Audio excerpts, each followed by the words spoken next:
Hello friends, मैं हूं डोली सिंगल। अब मैं आपको बच्चों की डंगरी बनानी सिखाऊंगी। इससे पहले तो सब बीप वाली पैंट कहते थे। अब आगे मैं इसको आपको स्टेप बाय स्टेप बताऊंगी। ये 0 से 5-6 मंथ तक बहुत आराम से आ जाएगी। इतना बनाने के बाद बाजार से जैसे ये स्टिकर मिलते हैं, इसे भी आप यहाँ पर लगा सकते हैं। आप इसे भी बीच में लगाकर इसकी शोभा और बढ़ा सकते हैं। को आप किसी भी स्वेटर के नीचे बच्चों को पहना सकते हैं। जैसे इसके नीचे पहना दो और तो ये बच्चे की पूरी छाती कवर अप कर लेगी। और उसके ऊपर आप ये कोट पहना दो। और इसके अलावा आप इसके साथ, जैसे कि मैंने आपको पहले बताया था, इस तरह की पजामी भी बना सकते हैं। और ये भी बहुत प्यारी लगती है। बच्चों के पास तो 2-3 होनी चाहिए, जिससे कि अगर वो गीली वगैरह कर ले तो उसे बदलने में करने में बहुत सही रहता है। तो अब मैं आगे आपको ये स्टेप बाय स्टेप सिखाती। अब मैं आपको स्टेप बाय स्टेप इसका बनाना सिखाती हूँ।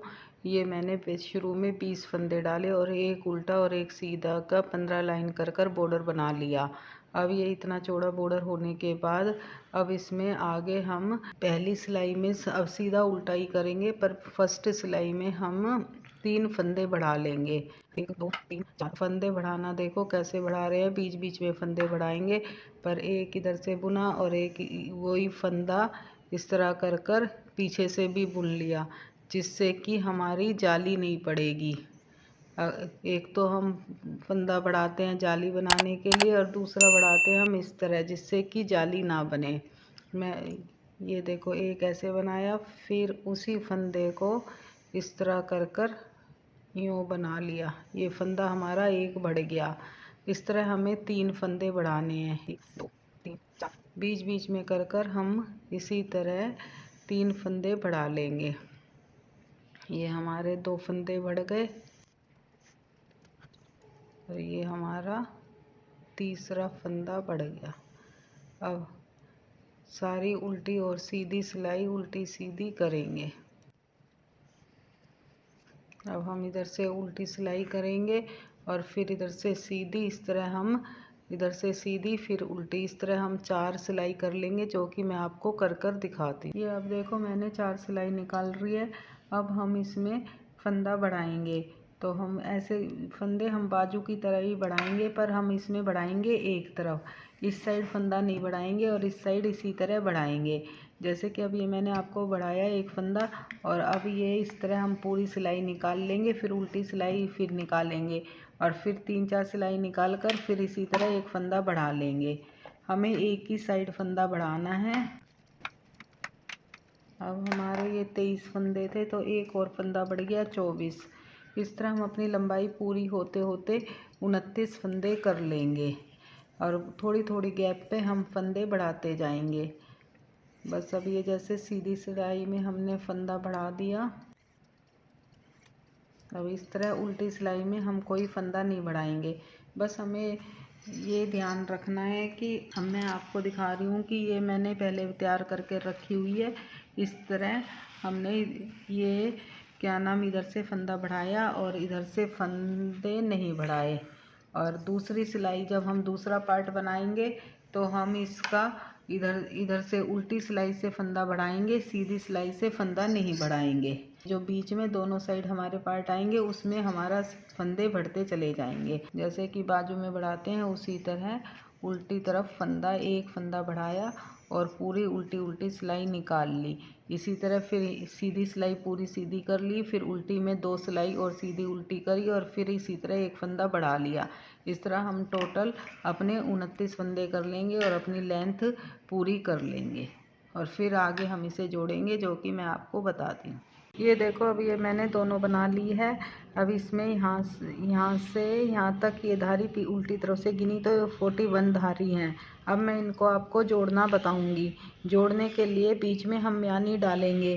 तो वैसे तो इतने छोटे बच्चे के लिए, 1 साल तक के बच्चे के लिए म्यानी की ज़रूरत नहीं होती, पर हमें म्यानी इसलिए डालनी पड़ती है जिससे कि बच्चों को हम डायपर वगैरह पहनाते हैं तो ये आपस में चिपके नहीं, थोड़ा सा लूज रहे। अब हम इसे म्यानी बनाने के लिए इस तरह हम 5 फंदे डाल लेंगे। 1 2 3 4 5।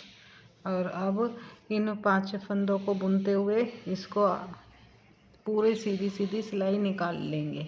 अब इस तरह बुनते हुए ये 5 फंदे हमने सीधे सीधे बुन लिए और अब हम पूरी सिलाई इस तरह हम सीधी बुन लेंगे।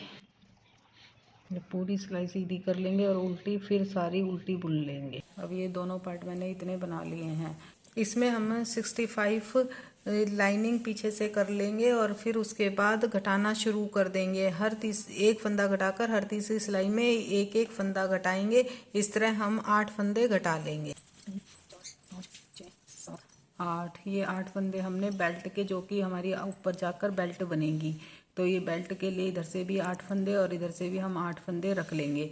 फिर उसके बाद हम यहाँ पर 2 का 1 कर देंगे। 2 का 1 कर कर फिर ये सीधा सीधा कर कर फिर लास्ट में 8 फंदे बचाकर यहाँ भी 2 का 1 कर लेंगे। अब ये देखो हमारे लास्ट में भी 10 फंदे बच गए हैं, तो अब यहाँ पर हम 2 का 1 कर देंगे। तो अब ये हमारे 8 फंदे बच गए हैं। अब हम इसे फिर सीधा सीधा बुन लेंगे। इस तरह हमारे दोनों तरफ से एक एक फंदा घटता चला जाएगा। पर हम ये अब तीसरी सिलाई में करेंगे। जैसे कि अब ये मैंने आपको बताया कि एक उल्टी सीधी उल्टी ऐसे 3 सिलाई निकाल लेंगे। फिर जब हम चौथी सिलाई में आएंगे तो फिर इसी तरह एक एक घटा देंगे। फिर 4 सिलाई निकाल लेंगे, फिर एक एक घटा देंगे। इस तरह हम यूँ शेप लेंगे तो उसमें हम यहाँ से 8 और 8 फंदे 16 फंदे घटा देंगे। फिर हम बस इसका बॉर्डर बनाएंगे। अब ये देखो अब इतना बन गया है। ये अगर आपको दिखाई दे रहा है तो मैंने ये एक एक फंदा घटाया है। हर तीसरी सिलाई में एक एक फंदा घटाती हुई चली गई हूँ। इस तरह मैंने 8 फंदे घटा दिए हैं। अब ऊपर मेरे इतने फंदे बच गए हैं। अब मैं इन्हें क्या करूँगी कि हर 3 धारियाँ सीधी सीधी की डाल लूँगी। वैसे तो मैं ये नीचे का एक उल्टा एक सीधे की तरह बॉर्डर भी बना सकती हूँ, पर बॉर्डर ऊपर आएगा तो वो थोड़ा लूज हो जाएगा। इसीलिए मैं इसमें अब 3 धारी सीधी सीधी की डालूंगी, जो कि थोड़ा सा टाइट रहे। मैंने ये दूसरा पार्ट बनाकर रखा हुआ है, जो कि मैं आपको दिखाती हूँ। ये मैंने 3 धारियाँ डाल ली और इसी में बीच में काज डाल दिए हैं। अब सीधे पार्ट में तो हमने ये इस तरह 2 काज बना लिए। अब उल्टे पार्ट में हम जो 8-8 फंदे इधर और इधर रखे थे उस पे हम बेल्ट बना लेंगे और बेल्ट बनने के बाद ये हमारी पूरी हो जाएगी। कि 3 धारियां डालने के बाद ये जो 8-8 फंदे रोके थे इस पे मैंने ये बेल्ट लगा ली है। बेल्ट बनाने के बाद इसमें 2 बटन लगा दिए और जो यहाँ पर इस आगे वाले फ्रंट में काज बनाए थे इस काज में इसको बंद कर दिया। अब ये बनकर हमारी तैयार है।